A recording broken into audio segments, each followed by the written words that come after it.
With WWE 2K23 just around the corner, rumors are starting to show up online about the possibility in the DLC content. One thing that has been said, Bray Wyatt, who showed up late last year, didn't make the cut for the game in time, and they're going to have him as DLC.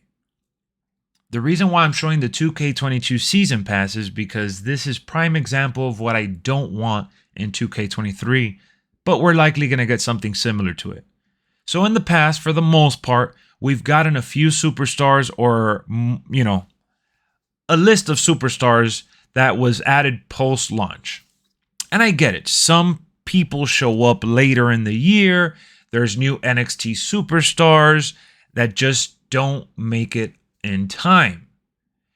But this past year, whether it was Yokozuna, MGK, Cactus Jack, RVD, Stacy Keibler, some of these legends could have been in the game day one.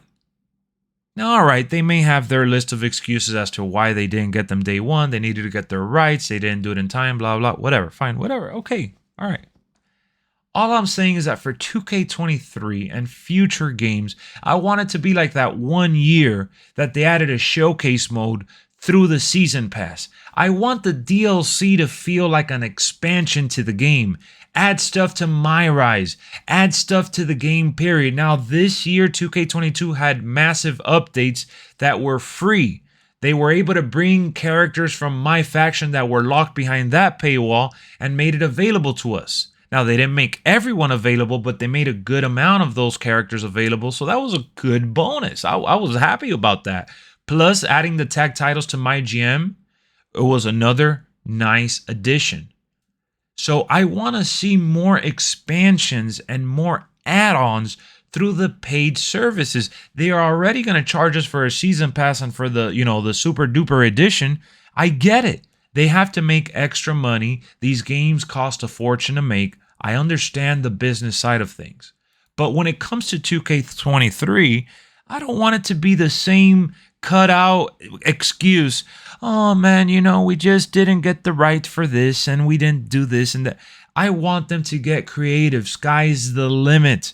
There's no reason for us to be anticipating characters, superstars that should have already been there for the most part. And look, if they don't want to add a showcase, then at least do WWE eras. Call it eras. Oh, well, Lex, what would you do for the eras? There's the Ruthless Aggression, the Golden Age, there's the Attitude.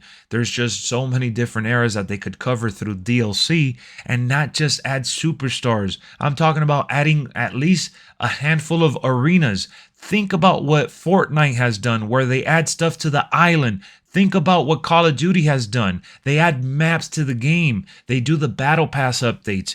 Do something like that. Add arenas. That's pretty much an arena in wrestling terms is like a map in a shooter, right? We want new maps in these shooting games because you get bored of the same map.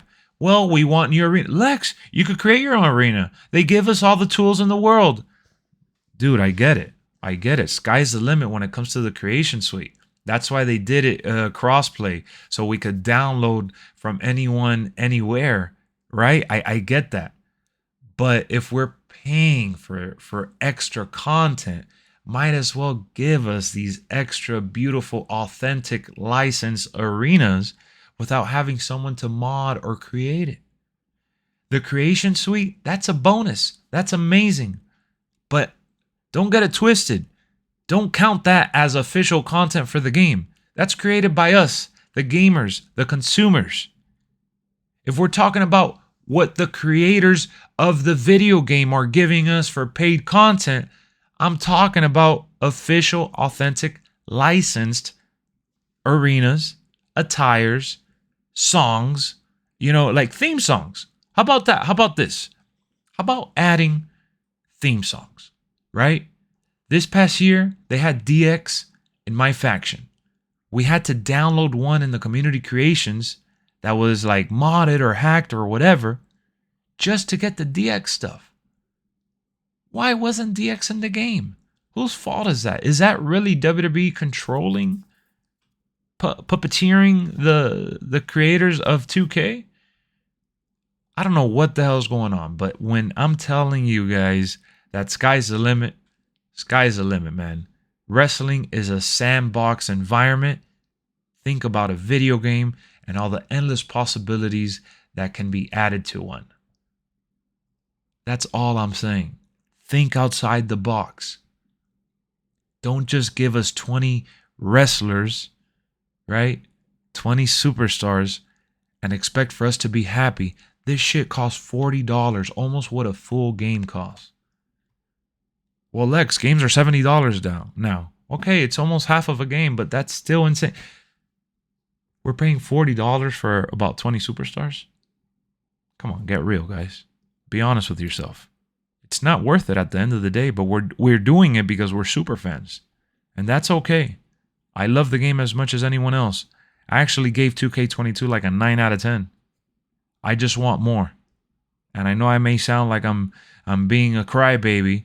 I know I may sound like I'm here sounding ungrateful, but I'm just setting the bar for higher expectations.